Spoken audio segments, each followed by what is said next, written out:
Welcome to the Morgan Show. I'm Sierra Burnett. And I'm Gardner. This week's episode will include Morgan's football and volleyball teams' games from this past weekend. Also on today's show, we'll be taking a look at the MSU football transfer portal, the MSU football profiles on quarterbacks Carson Baker and Deuce Taylor, 5 takeaways from Morgan's football team victory over Sacred Heart, and volleyball profiles on both Melanie Battle and Jordan Page. Morgan's football and volleyball team both came out with their first wins of the season this past weekend, with football winning against Sacred Heart at home and volleyball being away playing against UMES. We're going to take a look at Morgan's football game against Sacred Heart. In search of their first win of the season, the Morgan State Bears were able to walk off the field with a victory. The team's new head coach, Damon Wilson, earned his first win as a Bear, defeating the Sacred Heart Pioneers 24-9. Sacred Heart started the game with the ball, but things turned around quickly after Morgan defensive back intercepted the pass on the first play of the game. Marquez McCrae's turnover put Morgan on offense at the 36-yard line. At the conclusion of the Bears' first drive, they were only able to come out with a field goal, going up 3-0 early in the first quarter. Morgan won the defensive battle in Saturday's matchup, playing very strong and showing lots of resilience in efforts of concluding the game with a win in their book. Early in the second, Bears backup quarterback, sophomore Deuce Taylor, was able to find wide receiver Avery Jones for a 12-yard pass, pushing the lead 10-0. Not too much long after, Morgan regained possession, but the drive ended in a blocked punt, putting Sacred Heart on the board 10-2 after the safety. The remainder of the quarter consisted of penalties, sacks, incomplete passes, and another blocked punt that eventually took the game into halftime, with Morgan still in the lead. Morgan started the second half with the ball, and after 2 penalties in their favor, pushing them up the field more, they were able to end the drive with a score, going up 17-2. Running back Jabril Johnson punched it in the end zone after breaking for 18 yards on the previous play. After another scoreless drive by the Pioneers, the Bears were able to continue moving the ball up the field, concluding yet another drive with a score. Bears running back Alfonso Graham finds the end zone, extending the lead 24-2. The remainder of the quarter consisted of great defense on Morgan's end and a sack that ran the clock down into the final quarter. Sacred Heart was able to get on the board after McCrae finds wide receiver Troy Holland on a pass play and cutting Morgan's lead to 24-9. The remainder of the game was scoreless, but still consisted of great Morgan defense. Very late in the quarter, another one of McCrae's passes were picked off by defensive back Javion Morton, putting Morgan back in possession of the ball. Backup quarterback Deuce Taylor took us out, taking a knee with 1 minute and 40 seconds left in the game, and the Bears' strong defense and effective offensive plan today worked in their favor. All of that and more on today's edition of The Morgan Show. Welcome back. We will now have Darius Brockett introducing profiles on quarterbacks Carson Baker and Deuce Taylor.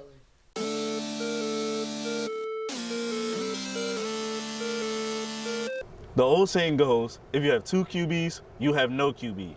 Well, here at Morgan State, that's taken a little bit differently here, as 2 quarterbacks proved to be the recipe for success. Grad transfer from Western Kentucky, Carson Baker, and sophomore from Fort Wayne, Indiana, Deuce Taylor, each have a skill set to win a game. Study, we see what's available and what fits within our offense, and both guys are completely capable of running the offense by themselves. Baker is more of a pocket passer, but can use his legs when needed to shake up the defense. Deuce Taylor is lightning, using his legs in the run game to create a spark when the offense is stalling. Both QBs can make a play with their arm as well. Head coach Damon Wilson loves the fact that both QBs are prepared to play no matter when they're needed. I'm Darius Brockett, reporting here on The Morgan Show. Next, we have Lake Marion with his 5 takeaways from Morgan's win over Sacred Heart this past weekend.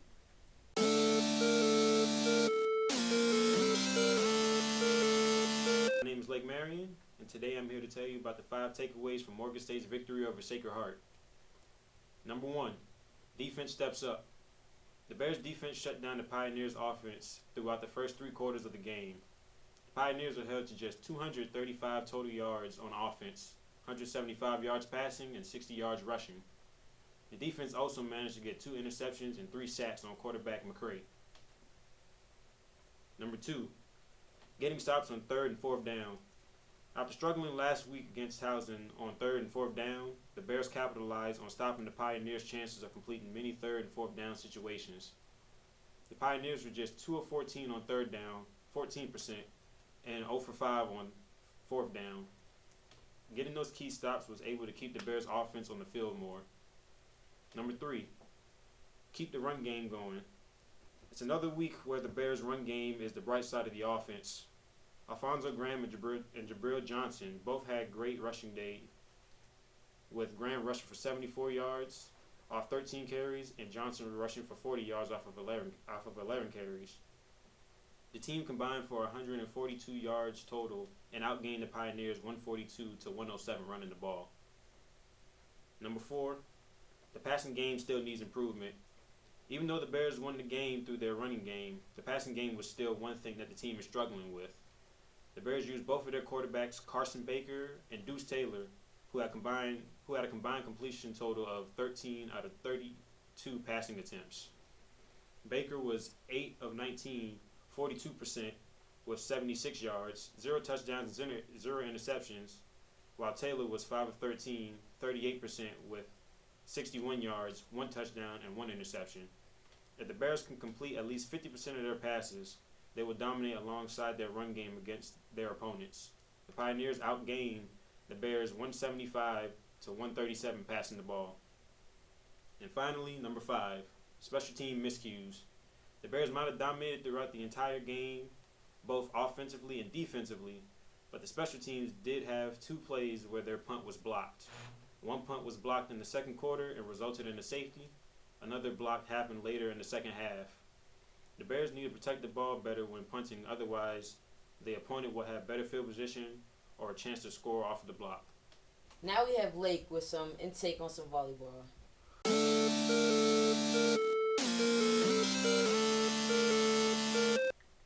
The Morgan State volleyball team picked up its first victory on Friday against University of Maryland Eastern Shore.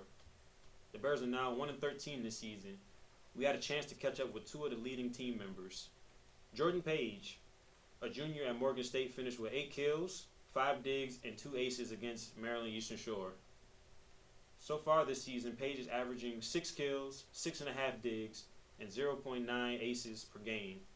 So she is kind of breaking out right now. It feels like her potential is just untapped. So she has really been an offensive threat for us. She's been able to be really consistent for us as an outside hitter. I think I bring like a lot of being able to work out of system because in volleyball you're not in system all the time. So I think being able to hit out of system. This is Page's 3rd year at Morgan.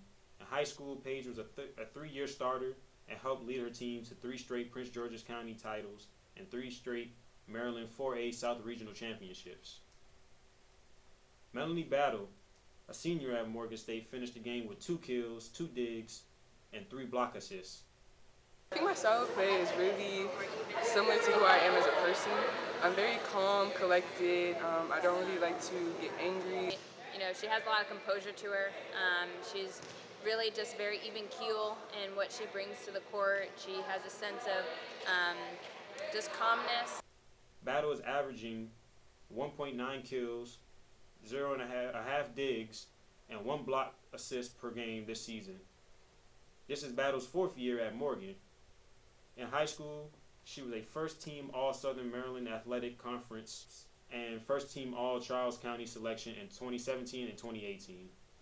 The Bears are seeking their next victory at home against North Carolina Central this Friday and Sunday against South Carolina State in Hill Fieldhouse. I'm Lake Marion for the Morgan Show. Go Bears.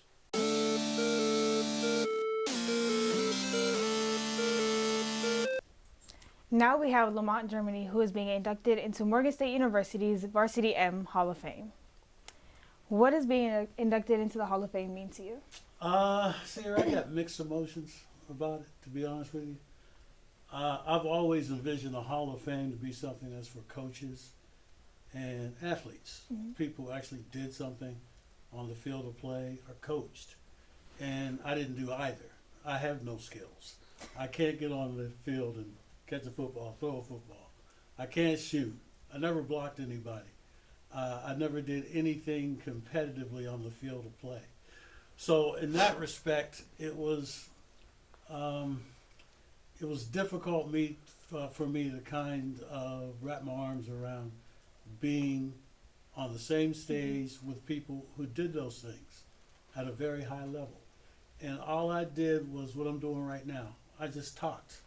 I just ran my mouth talking about people who were doing those things. So there was a part of me that felt, do I actually belong with those people who practiced hard, who got cussed out by their coaches, who probably had failures along the way? And they did all those things while I was just sitting talking about them drop a pass or throw an interception. So on that respect, I didn't feel worthy of it, if you know what I mean. But on another respect, I think Morgan athletes, Morgan coaches have stories to tell. And somebody has to tell our stories. If we don't think those stories are important, if we don't think our coaches are important, our athletes are important, then who is going to? And somebody has to do that. And so for 43 years, I've been telling the story. I can't dribble, I can't catch, but I can talk. So that's helped me to come to grips with maybe I can be on the same stage with those people. And how did announcing for 43 years help you to, or inspire you to start your company? I guess in a variety of ways. When I first started, I did news. News is my first passion and still is. And when I was asked to do sports, I actually didn't want to do it.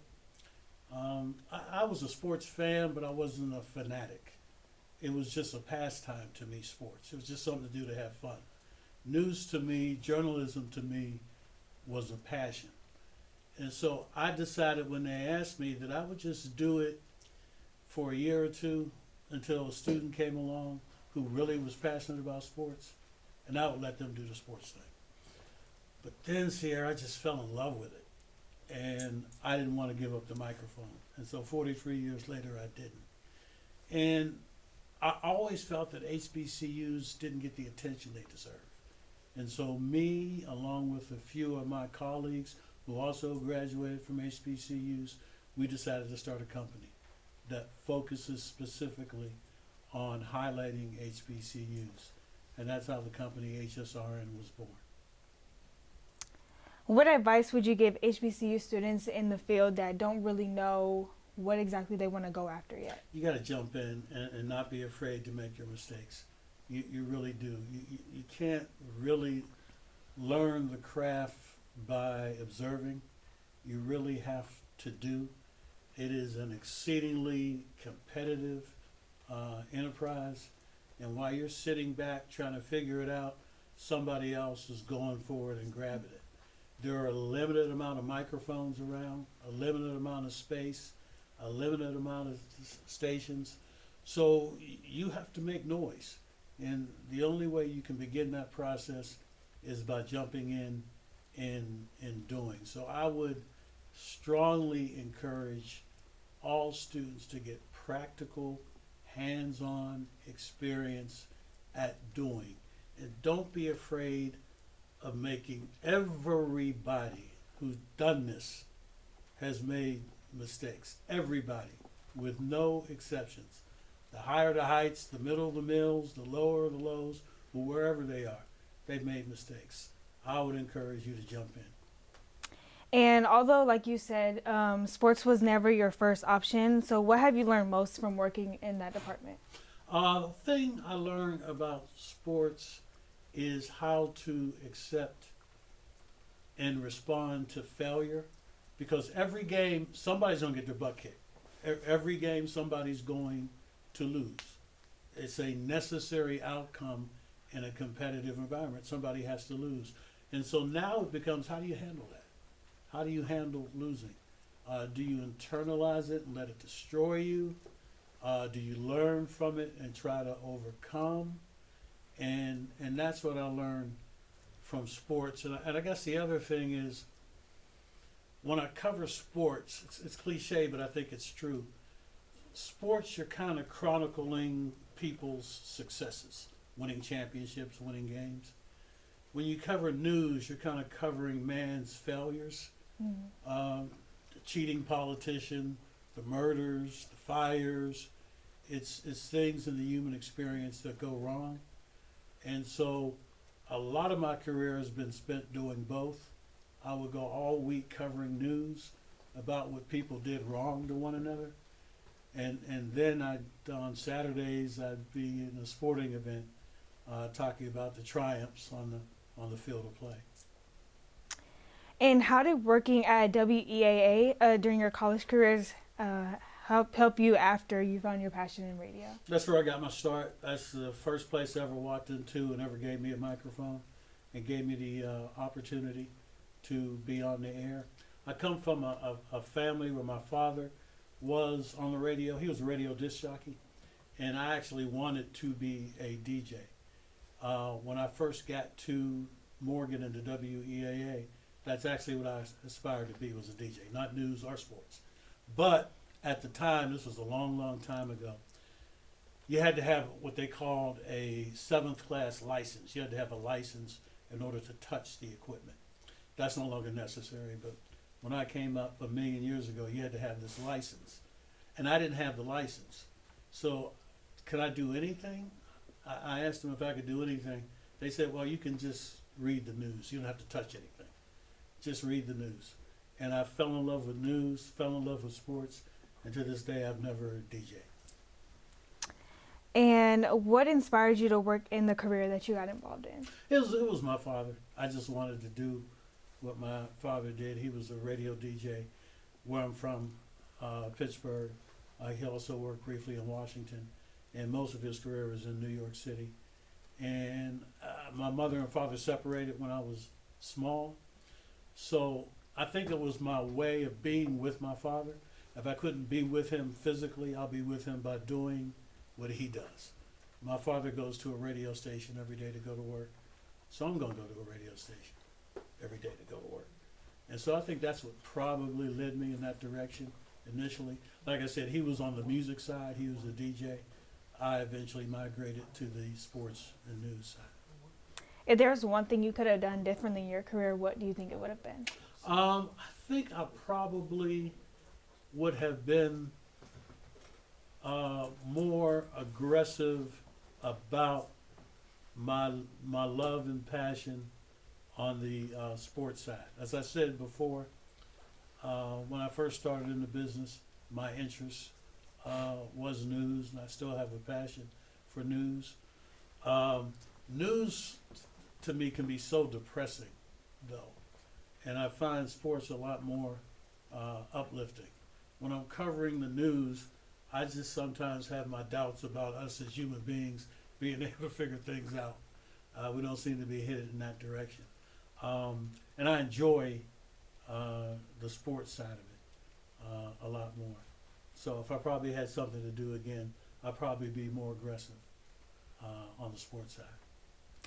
And last question, do you feel like you've accomplished everything and that you set your mind to in your career? You know, people talk about this word that I hear people my age say a lot, retirement. And I just feel I have so much more to do. I got stuff to do. So I can't sit on the back porch sipping iced tea. It's just stuff to do. And so, no, I don't feel like I've accomplished. I just don't even feel like I've accomplished 1/3 of what I want to accomplish. So I'm thankful every day that I get an opportunity to get up and healthy enough to still do this, energetic enough to work with people, students such as yourself. So I still feel like I got a long way to go. I'm still trying to figure out what I want to be when I grow up. Thank you, Lamont, and congratulations. Thank you, Sierra. I appreciate it. Thank you for watching this edition of The Morgan Show. I'm Sierra Burnett. And I'm Tay Gardner. And we'll see you next week.